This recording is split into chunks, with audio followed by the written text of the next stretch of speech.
अस्सलाम वालेकुम जी। उम्मीद करता हूँ कि आप सब खैरियत से होंगे, ठीक ठाक होंगे। और मैं आपको ये बताना चाहता हूँ कि कंटेंट क्रिएशन में जो है ना, विजुअल से कई ज़्यादा जो ज़रूरी चीज़ होती है वो ऑडियो होती है, जिसको आप फील कर चुके होंगे अभी मेरी इस वीडियो में, क्योंकि आवाज़ जो है बहुत ख़राब सी रॉ सी आ रही होगी और आपको लग रहा होगा कि यार ये आज कैसी घटिया क्वालिटी की आवाज़ है।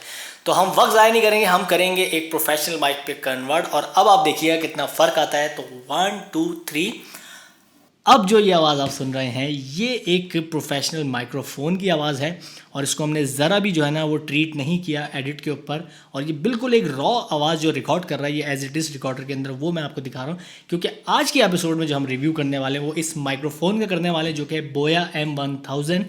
और इसकी खसूसियात हम आपको बताएंगे कि किन किन चीज़ों के लिए इसको आप यूज़ कर सकते हैं और ये कितना जो है ये मज़े की जो है ना ये प्रोडक्ट है। तो वक्त ज़ाया नहीं करेंगे, 1 2 3, लाइट्स कैमरा एक्शन।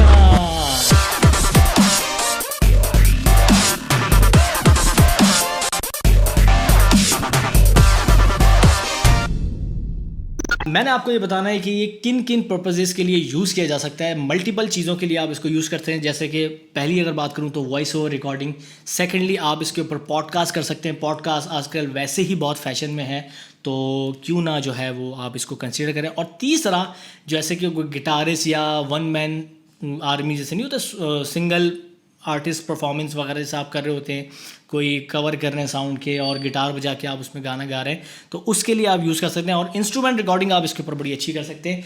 गिटार मुझे आता नहीं है बजाना, तो मेरे पास ये एक छोटा सा मेरे पास मेलोडी का है। और म्यूज़िक से तो आपको पता है कि आपके भाई को कितनी मोहब्बत है। तो आइए हम सबसे पहले एक इंस्ट्रूमेंट रिकॉर्ड करके देखते हैं।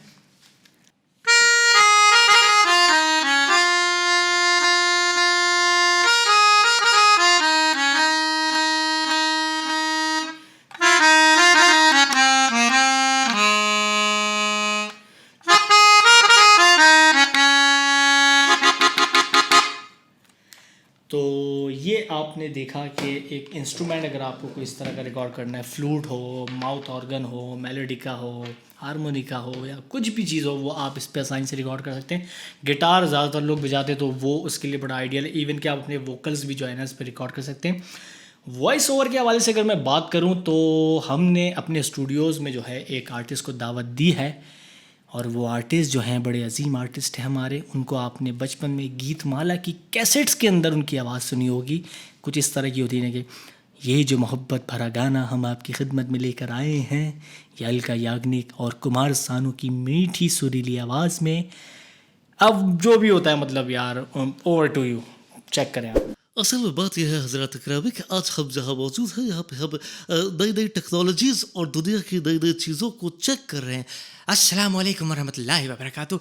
नाज़रीन, सामीन, मेरे प्यारे प्यारे दोस्तों, टेक्नोलॉजी क्या होती है? ये वो होती है जो एक जाहिल को एक गवार से जुदा कर देती है। ख़वातीनो हज़रात, बदलते हुए वक्त और बदलते हुए हालात के साथ साथ टेक्नोलॉजी एक नई सीढ़ियों पे चढ़ रही है, जहाँ आपको ऐसे लड़कों की ज़रूरत होगी जिन्हें ये काम आता हो। क्योंकि ज़ाहिर सी बात है, आपको तो नहीं आता, आपको ये काम आता तो आपको ढंग का काम कर रहे हो। तो अब जो मैं बात करने लगा हूँ वो बात करने लगा हूँ 3 किस्म के पोलर पैटर्न के ऊपर ये रिकॉर्ड करता है। पोलर पैटर्न बेसिकली वो होता है कि माइक का जो एक मैकेनिज्म है वो किस किस्म से जो है वो किस तरीके से आवाज़ को रिकॉर्ड करता है, ये समझ लें। इसमें 3 किस्म के जो है ना वो पोलर पैटर्न्स हैं। अभी जो मैं रिकॉर्ड कर रहा हूँ ये है कार्डियोइड। अच्छा, कार्डियोइड ये बेसिक समझ लें, ये हर माइक्रोफोन के अंदर जो यूजुअली आपको मिलता है। इसमें क्या होता है कि जैसे सपोज कर लें आपके एक गोल दायरा इस हिस्से का आधे हिस्से में बना हुआ है और इस गोल दायरे के हवाले से जो है ना ये आवाज़ को कैप्चर कर रहा होता है। मतलब मैं अभी बिल्कुल माइक के सामने हूँ तो मेरी आवाज़ बहुत अच्छी कैप्चर कर रहा है और साइडों से जो है ना, लाइक अगर मैं इस तरह मूव कर रहा हूँ तो यहाँ से आवाज़ रिकॉर्ड करेगा। लेकिन अगर मैं माइक को घुमा के इसके पीछे चले जाऊँ तो अभी आपको समझ में आ रहा होगा कि मेरी आवाज़ किस तरीके से जैसे कम हो गई है, ठीक है ना। और अभी जो है पीछे मैं माइक के हूँ और आवाज़ बहुत कम जो है ये रिकॉर्ड कर रहा है। ये भी इससे भी कम करेगा, लेकिन क्योंकि मैं अभी जिस एनवायरनमेंट में हूँ ये एक छोटा सा रूम है और रिफ्लेक्शन की वजह से आपको जो है ना आवाज़ मेरी थोड़ी बहुत आ रही है। लेकिन अगर यही मैं किसी बड़ी स्पेस में होता तो ये और कम आवाज़ होती है। और मैंने उसी इंटेंसिटी उसी पेस के साथ जो है मैं आवाज़ जो है वो अपनी रखा हुआ हूँ। और देखें अब आपको फ़र्क समझ में आ गया होगा कि एक डायरेक्शन जो होती है माइक की वो कितनी ज़रूरी होती है और कितना मैटर करती है ऑडियो रिकॉर्ड करने के लिए। सेकंड, इसके जो पैटर्न के अगर ऊपर मैं आता हूँ तो अब हम करने लगे हैं बाई डायरेक्शनल। जब आप कन्वर्ट करते हैं तो 1-2 सेकंड का पॉज आता है उसके अंदर। और अब ये जो है सिस्टम ये बाय डायरेक्शनल पोलर पैटर्न के ऊपर रिकॉर्ड कर रहा है। बाय डायरेक्शनल में क्या होता है कि जैसे मैंने आपको बताया कार्डियोइड में ये सिस्टम होता है ना, लाइक इस ओवल शेप के अंदर जो है, इस दायरे के अंदर वो आवाज़ रिकॉर्ड कर रहे हैं। सेम यही दायरा जो है वो इधर से भी अब समझ लें वो अप्लाई हो गया है। और यहाँ पे अगर एक बंदा बैठा है तो उसकी भी आवाज़ सेम ऐसी आएगी जैसे मेरी आएगी। अब मैं आपको करके दिखाता हूँ। देखिए अब मैं बोले जा रहा हूँ कंटिन्यूसली और आवाज़ जो है साइड में आके थोड़ी सी हल्की हो गई है, और अब मैं पीछे आ रहा हूँ तो बिल्कुल वैसे ही आवाज़ आ रही है जैसे मेरी इससे पहले आ रही थी। इट मीन्स कि ये जो है पॉडकास्ट के लिए बड़ा आइडियल है कि अगर आप 2 लोग बैठ के, लाइक कैमरा आपने लेफ़्ट पे या राइट पे रखा है और 2 लोग आमने सामने बैठ के बात कर रहे हैं, तो आप ये माइक बीच में रखें टेबल के और दोनों की आवाज़ जो है सेम लेवल के ऊपर ये कैप्चर करेगा। तो ये जो है पॉडकास्ट के लिए बड़ा आइडियल होता है। और फिर आप देखें कि किस तरीके से जो है ना मेरी आवाज़ डायरेक्शनली जो है वो घूम के और यहाँ से कैप्चर हो रही है बहुत अच्छी। फाइनली थर्ड पोलर पैटर्न की तरफ आते हैं जो कि है ओमनी। और ओमनी जो होता है वो लाइक समझ लें कि ये कन्वर्ट हुआ और ओमनी के ऊपर अब हम आ चुके हैं। और अब आपको मेरी आवाज़ में हॉलो थोड़ा सा फील हो रहा होगा, क्योंकि ओमनी के अब क्या है कि पूरे माइक के चारों तरफ और ऊपर से लेके यहाँ तक गोलाई में एक दायरा समझ ले बन चुका है। इस दायरे के पैटर्न के ऊपर ये आवाज़ कैप्चर कर रहा है, मतलब यहाँ से भी आवाज़ उठा रहा है, इधर से भी, ऊपर से भी, यहाँ से, हर जगह से जो है ना। तो मैं आपको दिखा भी देता हूँ। देखिए कि सारी आवाज़ बिल्कुल एक तरीके से सेम आ रही है और इसमें कोई ना आगे पीछे से जो है अच्छी आवाज़ कैप्चर कर रहा है, ना चारों तरफ से सेम आवाज़ कैप्चर कर रहा है। तो ये ओमनी डायरेक्शन ये होती है कि आप अगर कोई मल्टीपल कोई एम्बियंट साउंड रिकॉर्ड कर रहे हैं, चारों तरफ से आपको चाहिए साउंड, और आप अगर 4 लोग डिफरेंट डायरेक्शन में बैठ के बात कर रहे हैं तो आप टेबल के बीच में इसको रख दें और ये जो है वो उस तरीके से माइक परफॉर्म करेगा और बहुत अच्छी आवाज़ चारों की इक्वली कर सकते हैं। तो हम वापस आ रहे हैं कार्डियोइड पे। हाँ, वापस आ रहे हैं कार्डियोइड पे आ चुके हैं, और ताकि हम बाकी चीज़ों को डिस्कस कर लें। यहाँ पे जो बटन है ये लो कट और हाई कट फ्रीक्वेंसी का है। लो कट हाई कट मैं आपको पहले भी बता चुका हूँ पुराने माइक्स के रिव्यूज़ के अंदर। लो कट में बेसिकली होते हैं जो लो फ्रीक्वेंसी होती है उनको ये म्यूट करता है, और हाई में जो बहुत ज़्यादा तेज़ आवाज़ बाहर से आ रही होती है उनको ये कोशिश करता है कि ये ज़्यादा से ज़्यादा कम कर दे।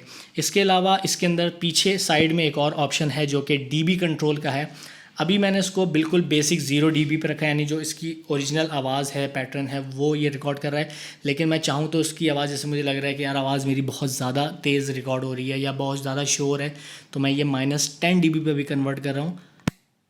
ये मैंने -10 dB के ऊपर कन्वर्ट कर दिया, और ज़रा भी कोई एडिटिंग पूरी वीडियो के अंदर हमने कोई इफेक्ट अप्लाई नहीं किया हुआ, जस्ट रॉ ऑडियो है, ताकि मैं माइक को आपको बता सकूं कि माइक कितना कैपेबल है ऑडियो रिकॉर्ड करने के लिए। तो -10 dB पे जो है इसने आवाज़ को और कम कर दिया, ताकि अगर मैं कोई चिल्ला भी रहा हूँ तो ये ब्लास्ट ना करे। तो अभी हम इसको दोबारा से 0 dB हमने कर दिया, और अगर अब मैं चिल्लाता हूँ तो देखें थोड़ा सा आवाज़ में जो है ना फ़र्क आया। और ये फ़िल्टर वगैरह खैर ये तो आप लोगों को बेसिकली पता होंगे। फ़िल्टर बेसिकली ये इसलिए लगाया जाता है कि ये जो फूंक वाली आवाज़ें होती हैं ना, ये वॉइस ओवर में या साउंड रिकॉर्डिंग में जो है ना ये बड़ी काम आती हैं। तो उसमें आप जो है इसमें बड़ा काम होता है। अगर मैं ये हटा के करता हूँ तो एक भक करके आवाज़ आ रही है, लाइक हवा जाती है तो वो डिस्टर्ब करती है ऑडियो को। लेकिन अगर यही मैं कर रहा हूँ तो इससे काफ़ी हद तक जो है ना उसको रोक लेती है। तो ये जनाब एक छोटा सा रिव्यू था मेरा बोया M1000 का। आई होप कि आपको पसंद आया होगा। अपना फीडबैक ज़रूर दीजिएगा, और प्रोडक्ट की प्राइस और इसकी सारी डिटेल्स जो हैं वो डिस्क्रिप्शन में मौजूद है, इनकी वेबसाइट वगैरह बोया की, तो आप ज़रूर देखिएगा और ये कि अपना फीडबैक ज़रूर दीजिएगा। एपिसोड को करते हैं यहाँ पे ख़त्म, इस उम्मीद के साथ कि आप अपना बड़ा ख्याल रखेंगे, दुआ में याद रखेंगे, हंसते मुस्कुराते रहेंगे और माशाल्लाह कह देंगे। दिया जाने कभी यूरोप के कलीसाओं में, तो कभी अफ्रीका के तपते हुए सहराओं में। शान आँखों में न जचती थी जहांदारों की, कलमा पढ़ते थे हम छाँव में तलवारों की। तुझसे सरकश हुआ कोई तो बिगड़ जाते थे, तेग क्या चीज़ है हम तोप से लड़ जाते थे। नक्श तौहीद का हर दिल पे बिठाया हमने, ज़ेरे खंजर भी ये पैगाम सुनाया हमने।